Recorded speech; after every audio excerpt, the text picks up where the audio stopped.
Selamat pagi adik-adik. Gimana kabarnya? Syukurlah, sehat selalu. Jadi, udah masuk semua belum?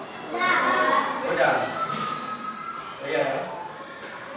Jadi, adik-adik, hari ini kita belajar mengenai tematik. Jadi, sebelum kita belajar, sebelum kita memulai proses belajar mengajar kita atau KBM kita, yang terlebih dahulu kita menyerahkan pembelajaran kita pada hari ini supaya Tuhan memberikan kita kekuatan dan kesehatan. Jadi sebelumnya, siapa di antara adik-adik yang bisa memimpin kita dalam doa?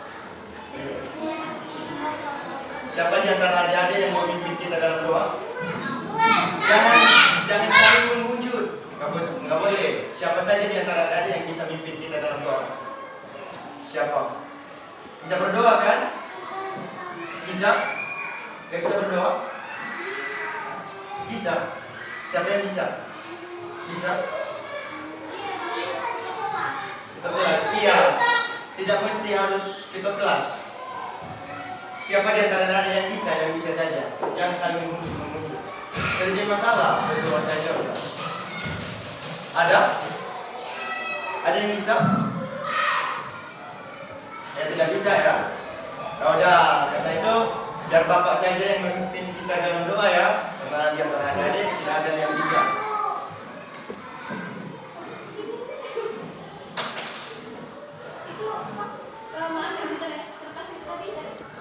Kertas apa? Yang sih ada yang di live. Oh ada.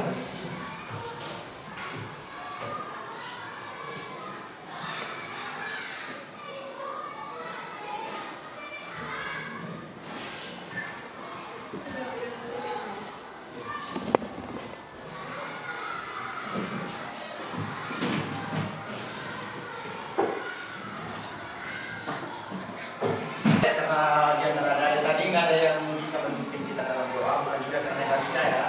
Jadi pasti semuanya anak Tuhan ini pasti bisa berdoa ya. Jadi oleh karena itu, biar Bapak aja yang memimpin kita dalam doa ya. Oke, berdoa mulai.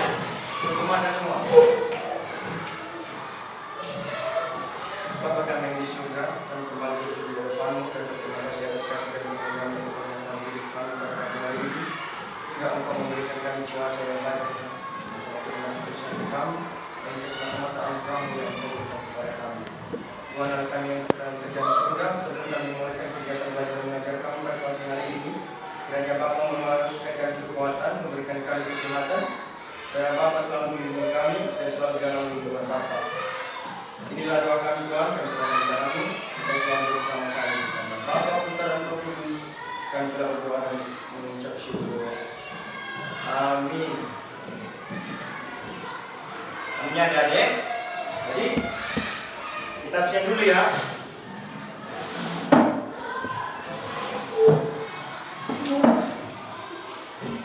Abdi Mas Barumu. Apa?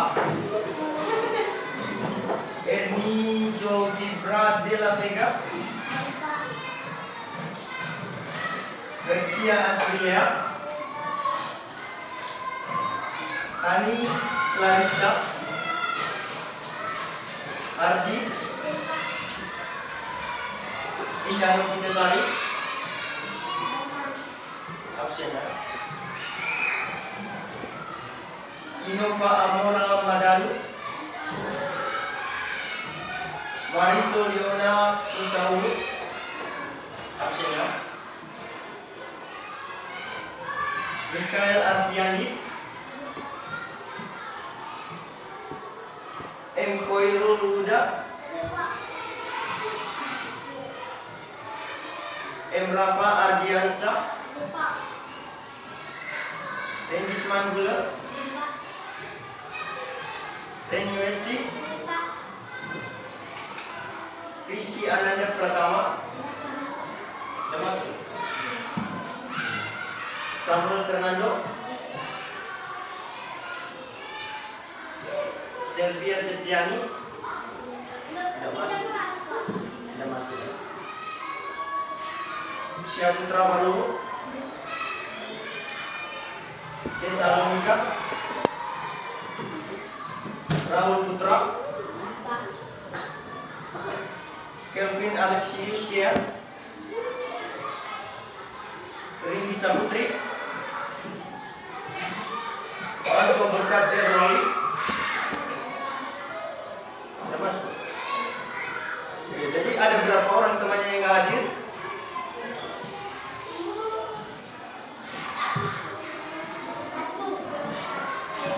Ada 4 orang ya?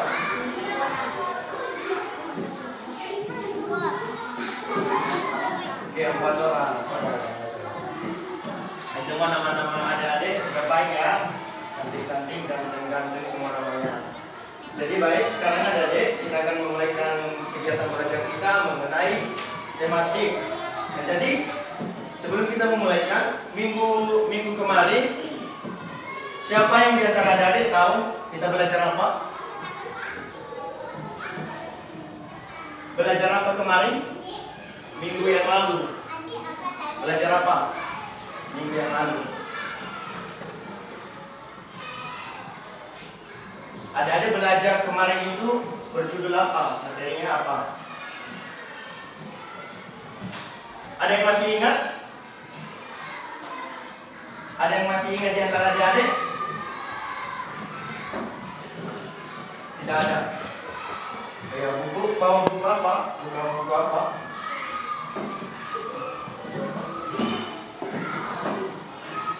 Ya, keselamatan di rumah dan perjalanan.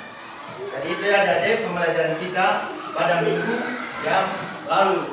Dan sekarang kita belajar mengenai tematik. Jadi yang artinya tematik ini kumpulan semua mata pelajaran, ringkasan atau rangkuman mata pelajaran. Jadi yang pertama di sini kita belajar mengenai subtema 1 bahasa Indonesia. Pembelajaran pertama itu menjelaskan ungkapan perminta maaf. Belajar menjelaskan ungkapan perminta maaf. Adik-adik, kita tadi yang subtema kita tadi ya pengalamanku di rumah. Pasti di antara adik-adik ada pengalamannya di rumah kan? Ada ya.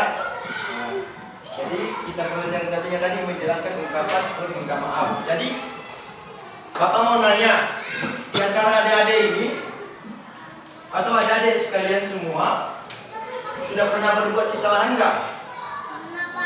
Pernah ya? Tidak ada yang benar-benar semua, tidak ada yang tidak pernah berbuat kesalahan. Iya ya? Ngaku ya?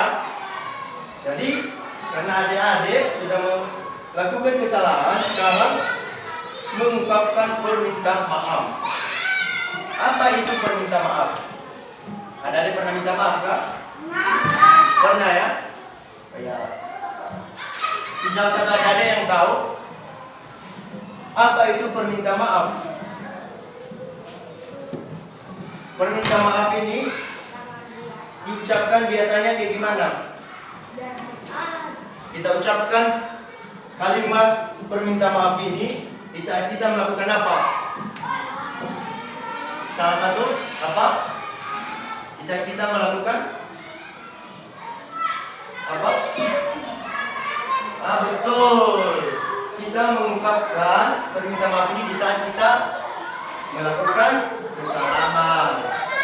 Jadi biar jadi gunanya kalimat itunya berguna kalimat perminta maaf ini. Perminta maaf biasanya diucapkan saat melakukan kesalahan. Permintaan maaf harus diucapkan dengan santun dan menggunakan nada yang lembut. Jadi ketika kita minta maaf, ketika kita sudah melakukan kesalahan, tidak tentu kan kita kalau kita minta maaf sama seseorang itu kita bentak dia, tidak mungkin kan? Nah, jadi ketika kita minta maaf sama dia sudah berbuat kesalahan, jadi kita lembut katanya minta maaf sama dia, lembut, kita santun, baik-baik. Kita berekspresi. Nah gitu ya. Seterusnya, contoh ungkapan perminta maaf. Adik-adik, lihat semua kan gambarnya kayak gimana? Lihat semua? Lihat, Pak. Lihat. Ini contoh ungkapan perminta maaf. Jadi sebelum kita bacakan teksnya, di sini di kamar ini apa yang diperlihatkan? Orang yang sedang minta maaf. Jadi di gambar ini ada dua orang. Jadi yang sedang meminta maaf.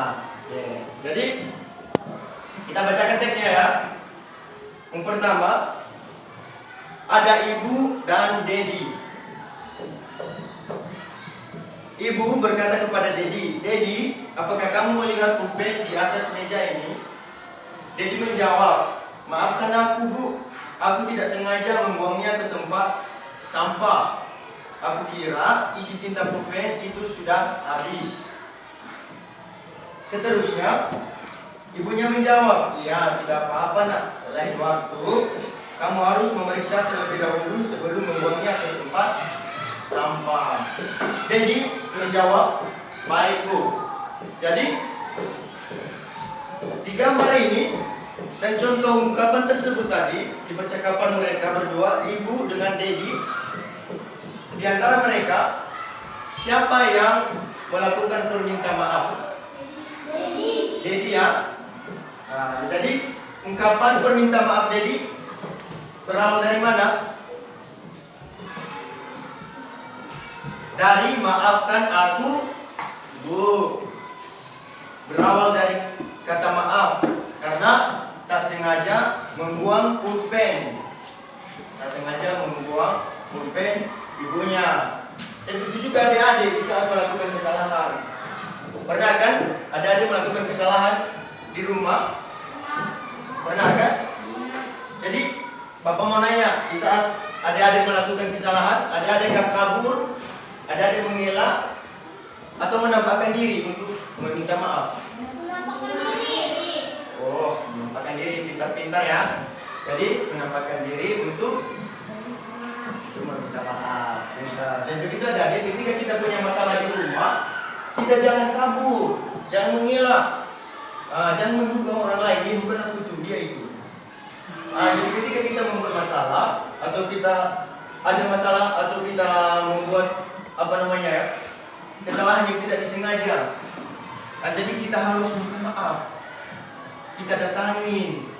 Nah, ketika kita meminta maaf, maka masalahnya langsung selesai. Anak itu pintar adik-adik. Jadi ketika kita kabur, ketika kita mengelak dengan masalah itu, jadi masalahnya makin panjang. Nanti kita nggak tenang, berdebat-debat, kan? Kita entah kapan lagi ditahu, kapan lagi ini masalahnya dicungkil. Nah, jadi kita adik-adik, semuanya wajah-wajah adik ini pasti yang wajah-wajah yang minta maaf sudah melakukan kesalahan pasti minta maaf ya. Seterusnya, mengidentifikasi ungkapan perminta maaf. Perminta maaf harus diucapkan dengan santun. Harus santun mengungkapkannya ya. Ketika kita melakukan kesalahan, kita harus tunduk, harus santun bilangnya. Tujuannya itu agar orang yang mendengar dapat menerima permohonan maafmu. Dan kamu dapat menanggapinya kembali dengan mengucapkan terima kasih. Dan begitu adik-adik. Jadi ketika kita santun, jika kita sudah melakukan kesalahan, kita minta maaf kepada seseorang, kita harus santun. Supaya kenapa? Agar seseorang yang kita buat kesalahan itu, atau sama seseorang itu yang kita mengeluh untuk meminta maaf, supaya dia menerima permohonan kita. Dia juga kasihan kepada kita jika dia melihat raut wajah kita, ekspresi kita, kita santun, gitu ya.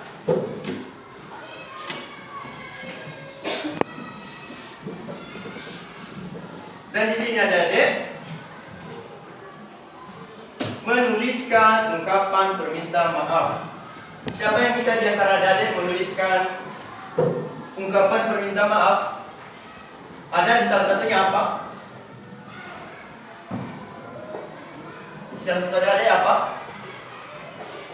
Menuliskan ungkapan permintaan maaf. Tidak ada yang tahu?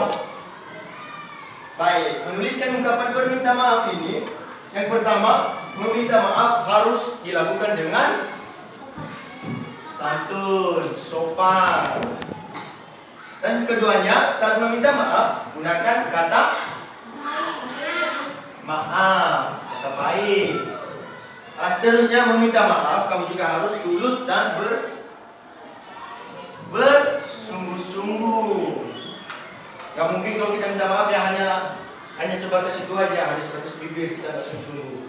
Padahal di hati kita, sampai kapan lagi kamu bilang ya aku maafkan kamu. Kita sudah selesai nih, kamu lagi kak. Jadi gak boleh ya.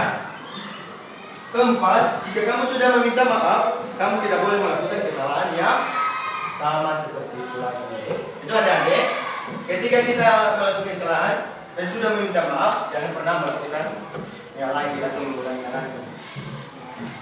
Dan seterusnya, pembelajaran seterusnya itu menjelaskan isi puisi.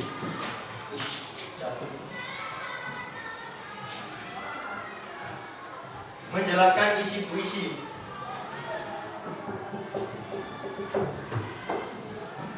Apa itu puisi? Apa itu puisi? Jadi puisi merupakan kumpulan kata yang disusun sesuai tema tertentu. Jadi pembuat puisi menuliskan kata-kata yang indah. Untuk memahami isi sebuah puisi, kamu perlu membacanya dengan cermat. Kamu juga perlu mengerti kata-kata yang digunakan. Begitu ya adik-adik, kita menjelaskan isi puisi. Yang pertama tadi, isi ini merupakan kumpulan kata yang disusun sesuai tema tertentu. Dan seterusnya. Perhatikan contoh berikut ini. Perhatikan ya adik-adik, contoh puisi berikut ini. Ini ya contohnya. Jadi Bapak bacakan ya. Dengarkan ya, fokus, dengarkan ya. Puisi dengan karya Saiful Rida. Di sebuah kolam di rumah kami tampak ikan yang berwarna-warni. Warnanya cantik sekali. Berenang ke sana kemari. Ikan itu ikan mas koki. Jadi peliharaan keluarga kami. Jadi di antara adik-adik tadi karya yang membuat puisi tersebut Mas Koki, dan bertemakan alam, tentang kolam di lingkungan rumah. Dan di sini dalam puisi ini siapa yang bisa dalam puisi ini apa yang diceritakan dalam puisi ini? Apa yang diceritakan? Yang diceritakan dalam puisi ini adalah menceritakan tentang ikan peliharaan. Jadi seterusnya dalam puisi ini ungkapan apa yang terkandung, apa perasaan, ungkapan apa yang ada, merasa apakah dia menceritakan puisi ini? Merasa apa? Merasa baik. Isi puisi juga berisi ungkapan perasaan bangga. Nah, puisi ini menceritakan berisi ungkapan perasaan bangga. Seterusnya, menentukan makna kata pada puisi. Setiap kata di dalam puisi memiliki makna atau arti tertentu. Jadi, adik-adik dapat mengetahui makna kata tersebut menggunakan kamus besar bahasa Indonesia atau KBBI. Bisa ya, adik-adik cari-cari. Selain itu, adik-adik juga dapat bertanya kepada guru atau orang tuamu mengenai arti suatu kata. Arti dari suatu kata.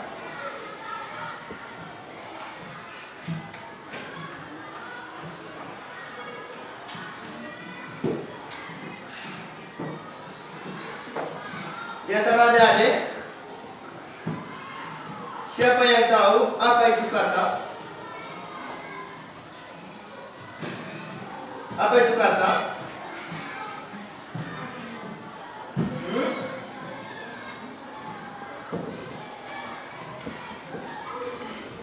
Apa itu kata? Apa arti dari kata? Kata dan kalimat. Kata ini adalah satu unit bahasa yang dapat terdiri sendiri dan terdiri dari satu morfem atau beberapa morfem gabungan. Jadi kalimat juga. Apa arti dari kalimat? Kalimat merupakan satu satuan bahasa dalam runtunan satuan bahasa. Bermula dari fonem, morfem, kata, frase, klausa, dan kalimat. Jadi perbedaan kalimat dan kata adalah kata merupakan yang unik atau yang terkecil dari suatu morfem atau dari suatu kata atau yang tersusun dari suatu kata. Sedangkan kalimat adalah merupakan satu satuan bahasa dalam runtunan satuan bahasa bermula dari morfem, dari fonem, morfem, kata, frase, klausa, dan kalimat. Dan seterusnya adik-adik menanggapi pembacaan puisi. Jadi adik-adik pernah fokus. Jangan lihat di luar. Jangan lihat di luar dulu. Fokus.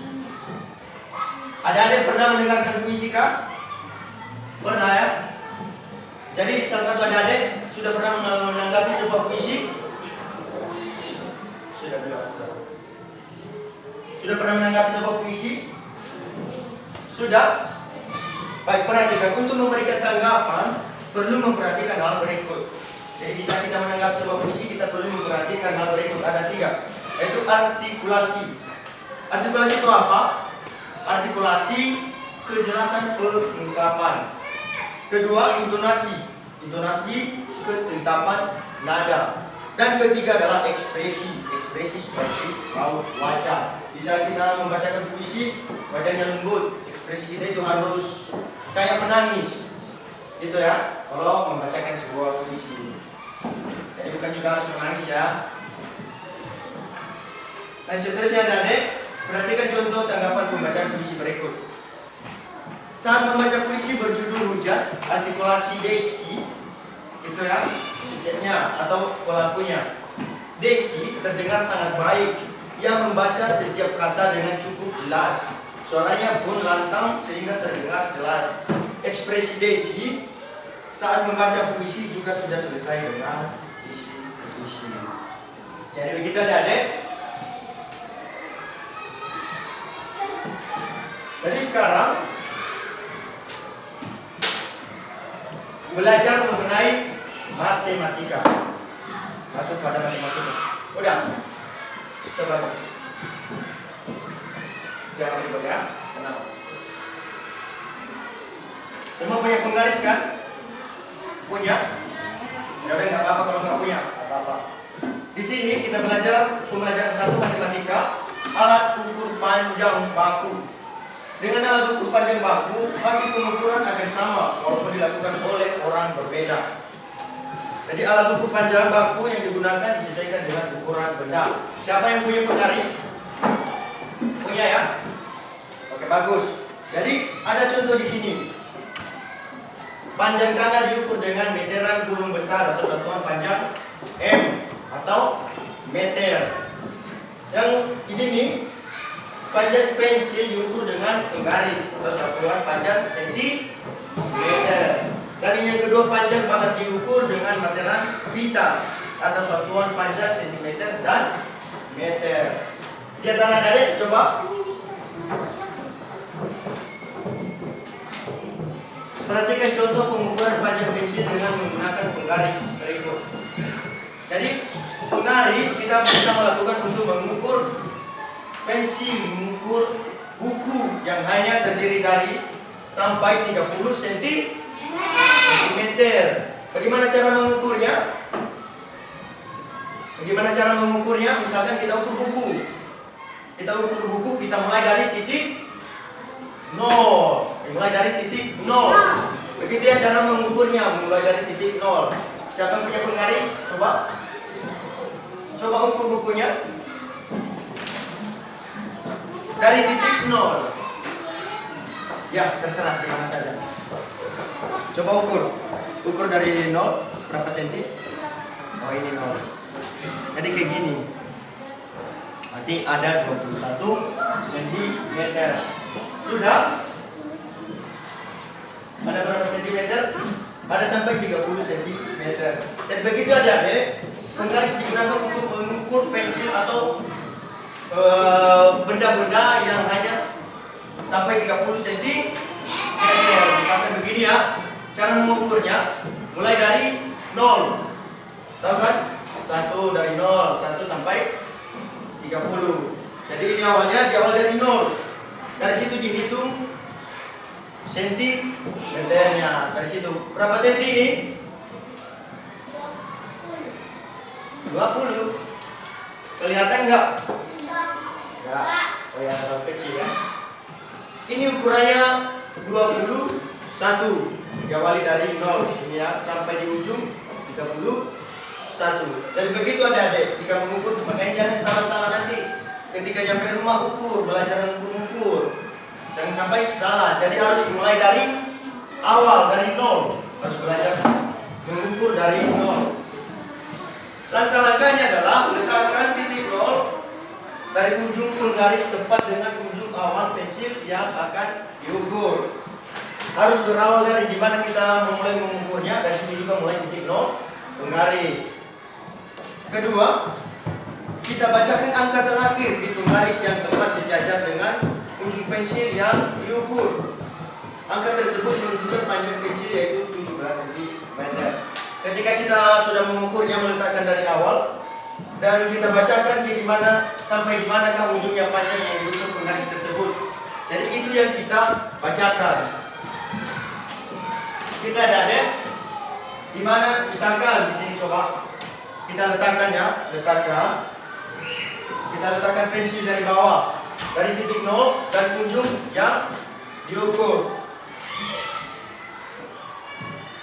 Nyampe di atas ini ada berapa senti? Kembali. Ada berapa senti? 29 cm. Oh, 29 cm. Jadi begitu ya, Dek. Di mana ujung yang kita ukur itu yang kita bacakan. Berarti itu juga ukurannya atau sentimeternya. Dan seterusnya, hubungan satuan panjang meter atau M atau bersatuan M dan sentimeter yaitu sentimeter. Dengan materan hasil pengukuran dinyatakan dalam satuan meter atau M dan sentimeter atau sentimeter. Kedua satuan panjang tersebut memiliki hubungan sebagai berikut. Hubungannya adalah jika 1 meter sama dengan 100 cm. Yang 1 meter itu berarti berisi sentimeternya 100. Dari 1 sampai 99. Nyampe 100 itu sudah dikatakan 1 meter. Begitu ya. Jadi Bapak mau bertanya dulu sama Dade. Jangan sampai Bapak unjet ya. Jadi harus pengalaman, karena tadi kita belajar mengenai pengalamanku di rumah. Di antara Dade pernah mengukur tidak? Pernah ya. Gimana cara mengukurnya? Berawal dari atas kah? Atau dari bawah? Kayak pintar ya, pintar anak. Jadi ketika kita mengukur, gimana yang kita bacakan supaya kita menemukan berapa senti yang kita ukur? Ujung yang kita ukur. Nah, ujungnya dimana sampai ujungnya pada penggaris tersebut. Nah, jadi gitu ya. Seterusnya, perhatikan contoh pengukuran panjang meja menggunakan material berikut. Perhatikan. Ini dipakai adalah meteran ya. Karena penggaris hanya berisi sampai 30 cm. Yang pintar. Yang pertama, perhatikan contoh pengukuran panjang meja menggunakan meteran berikut. Yang pertama, letakkan titik 0 di ujung meteran tepat pada ujung awal meja yang akan diukur. Jadi harus berawal di mana ujungnya kita ukur. Ya, pintar. Dan kedua, bacalah angka terakhir pada meteran yang tepat sejajar dengan ujung meja lainnya. Angka tersebut menunjukkan panjang meja yang diukur. Misalkan kita ukur meja ini dari 0. Misalkan jika panjang penggaris sampai di depan ini, berarti yang kita bacakan sampai di ujung meja ini berapa sentimeter. Jadi itulah nanti ukuran pasnya. Paham ya adik-adik? Seterusnya, jangka sorong. Pernah siapa yang pernah tahu jangka sorong? Tahu jangka sorong? Tahu apa? Jangka sorong adalah pengukur. Sama seperti meter, sama seperti penggaris juga. Sama saja perbedaannya. Kalau jangka sorong itu digunakan untuk mengukur lingkaran, dalam lingkaran. Jangka sorong biasanya digunakan untuk mengukur panjang garis tengah benda-benda yang berbentuknya bulat dan lingkaran. Secara umum, jangka sorong terdiri atas dua bagian tetap dan bagian geser. Begitu ya. Jadi tidak ada alatnya. Kalau jangka sorong digunakan untuk mengukur benda lingkaran, misalkan sudah beberapa lingkaran, jadi terbagi dua untuk mengukurnya. Yang pertama adalah yang tetapnya, dan seterusnya ada yang digeser. Begitu ya. Paham bagaimana itu jangka sorong dan digunakan untuk apa? Tahu? Untuk mengukur lingkaran. Seterusnya fungsi alat ukur. Ada 3 di sini alat ukurnya, ada penggaris, ada meteran, dan jangkang sorong. pintar. Ada yang tahu fungsinya? Ada yang tahu fungsinya masing-masing? Fungsinya, penggaris biasanya digunakan untuk mengukur panjang benda yang kurang dari 30 cm. Bentar adik-adik semua ya. Dan kedua, meteran dapat digunakan untuk mengukur panjang benda yang lebih dari 30 cm. Itulah digunakan meter atau meteran.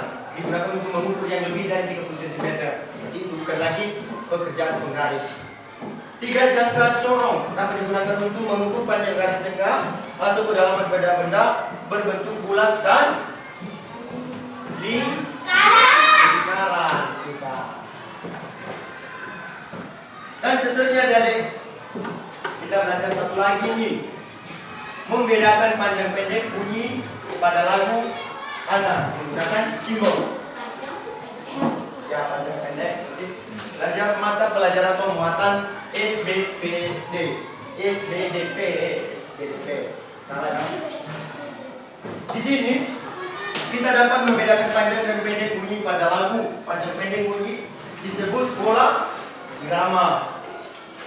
Pola irama dapat dihitung berdasarkan ketukan lagu anak menggunakan pola irama yang diulang atau sama. Contoh, pola irama 2 artinya setiap hitungan. Pola irama 2 artinya setiap irama dalam lagu terdapat 2 hitungan atau ketukan. Ada yang tahu paku gelang? Nyanyian paku gelang? Ada yang tahu? Tahu? Tidak. Ini contohnya pada lagu berirama 2 berikut. Paku gelang. Ada dua nada ya, 2 ketukan. Ada yang di bawah, ada yang di atas. Nah, jadi begitu adik. Jadi saya tidak tahu juga ya. Dari sekarang saudara ada yang tahu, nanti kita untuk menyanyikan ya. Seterusnya, membedakan panjang pendek bunyi pada lagu anak menggunakan simbol. Biasanya tekanan kuat terdapat pada tekanan awal tiap bait lagu. Perhatikan tekanan kuat dan lemah pada lagu berikut. Cicak di dinding. Siapa yang tahu? Cicak di dinding, diam-diam merayap, datang seekor nyamuk, lalu dimakan, ditangkap. Berarti adik-adik sudah bisa membedakan tinggi rendahnya kan? Bisa kan? Cicak di dinding. Nah itu kan? Sudah adik-adik sudah paham mana tinggi dan rendahnya. Seterusnya, menentukan panjang pendek serta tekanan kuat dan lemah pada lagu.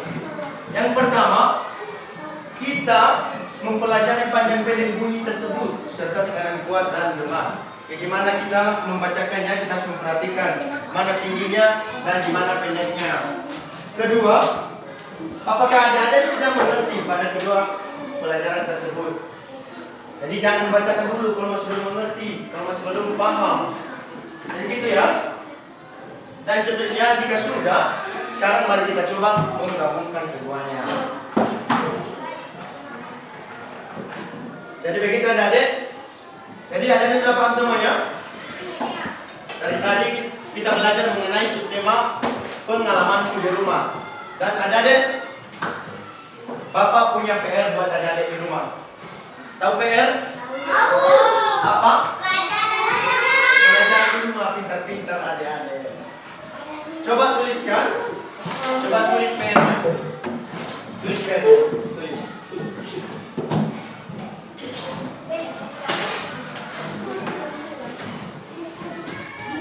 Sudah? Soalnya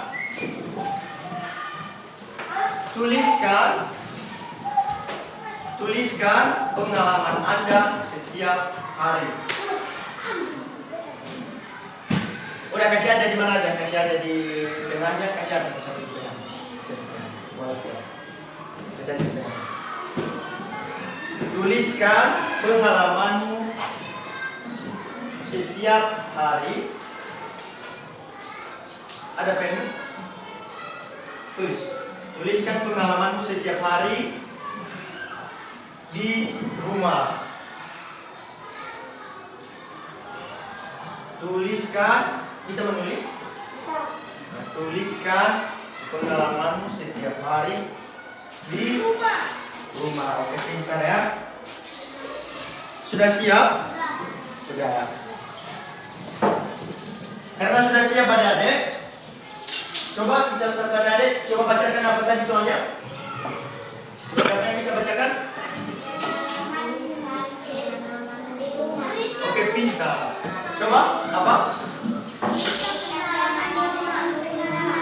Tuliskan pengalamanmu setiap hari di rumah. Baik anak-anak, pelajaran kita sampai di sini. PR-nya sama minggu depan diperiksa ya. Depan diperiksa. Nah, itu ya PR di rumah, tugas di rumah. Jadi pelajaran kita hari ini cukup sampai di sini. Terima kasih buat adik-adik telah hadir dan telah fokus untuk mendengarkan, paham apa yang telah kita sampaikan, yang telah kita bahas. Itu juga adik-adik, apa yang kita pelajari pada hari ini, adik-adik harus ingat-ingat juga ya. Jadi PR-nya diingat ya. Jadi untuk itu, udah tenang duduk. Sebelum kita berpisah, sebelum kita mengakhiri pembelajaran kita, atau sebelum Bapak meninggalkan kalian di dalam kelas ini, dalam ruangan ini, kita berdoa kembali. Dan sebelum kita berdoa, kita menyanyikan salah satu lagu wajib nasional. Tahu kan lagu wajib nasional? Tahu. Pasti semuanya tahu kan? Apa salah satu judulnya yang tahu? Ada tahu? Tahu Garuda Pancasila? Tahu. Oke, kita nyanyikan ya. Garuda Pancasila. 1, 2, 3. Garuda Pancasila. Aku pendukungmu. Patriot proklamasi. Sedia berkorban untukmu. Pancasila dasar negara. Bangsa pribadi bangsaku. Ayo maju, maju, ayo maju, maju, ayo maju. Maju. Oke, tepuk tangan. Kita lupa ya dengan nyanyian nasional atau itu lagu wajib kita ya. Jadi begitu adik, suara adik sangat merdu, bagus, tahu semua, begini semua. Jadi sebelum kita berpisah, kita akan berdoa kembali. Jadi ingat ya adik, setiap apapun kegiatan kita harus dimulai dengan doa dan diakhiri dengan doa. Baik, kita berdoa. Berdoa Bapa kami yang di surga, kami kembali bersujud dan berterima kasih atas kasih dan karunia kepada kami pada pagi hari ini. Hingga semua proses belajar mengajar kami berlangsung dengan baik, dan Bapa telah memberikan kami kekuatan, Bapa telah memberikan kami kesehatan, hingga semua pembelajaran kami terlaksana dengan baik. Itu semua bukan karena kekuatan kami Tuhan, bukan karena kebenaran hati kami, melainkan karena kasih dan anugerah Bapa di surga. Tiada balas dari kami Tuhan, hanya memuji dan memuliakan nama Bapa di surga. Dalam nama Bapa, Putra dan Roh Kudus, sebelum kami berpisah-pisah juga di tempat ini Tuhan, Engkau akan melindungi kami, Engkaulah kekuatan kami, Engkaulah yang selalu bersama kami dan dimanapun kami berada. Dalam nama Bapa, Putra dan Roh Kudus, inilah doa anak-anakmu yang jaga kesempurnaan, hanya kami sempurnakan kembali di dalam Yesus Kristus. Sama-sama kita katakan, amin. Baik, terima kasih.